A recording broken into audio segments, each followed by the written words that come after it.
Hamas తీవ్రవాదులు Israel మీద దాడి చేసి అక్కడ వాళ్ళని చంపేసి కొంతమందిని ఎత్తుకుపోయారు, కిడ్నాప్ చేసి ఎత్తుకుపోయారు. వాళ్ళల్లో అన్ని దేశాల వాళ్ళు ఉన్నారు. ఇజ్రాయెల్ చూడటానికి వెళ్ళిన సందర్శకులు అనేక మంది ఉన్నారు.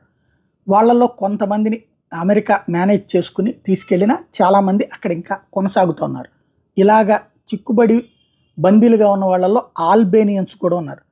తాజాగా ఐక్యరాజ్య సమితిలో ఏదైతే హమాస్ తీవ్రవాదులకు అనుగుణంగా పాలస్తీనా దేశాధ్యక్షుడు ఉపన్యాసం ఇవ్వడం, అదే సందర్భంలో దానికి వ్యతిరేకంగా ఇజ్రాయెల్ ప్రధానమంత్రి నెతన్యాహు ఉపన్యాసాలు ఇవ్వడం, ఇదంతా చేస్తున్నటువంటి సందర్భంలో ఆల్బేనియా ప్రధానమంత్రి, అది ముస్లిం మెజారిటీ దేశమే, ఎల్లో రిబ్బన్ పెట్టుకుని ఐక్యరాజ్య సమితిలో మాట్లాడారు. ఏమని అంటే అక్టోబర్ 7వ తారీఖు జరిగినటువంటి విధ్వంసం సందర్భంలో కిడ్నాప్ అయిన ఆల్బేనియన్స్ని తక్షణం విడిపించాలని చెప్పి, ఈ విషయంలో ఐక్యరాజ్య సమితి జోక్యం చేసుకోవాలి అన్నటువంటి డిమాండ్ చేసుకొచ్చారు.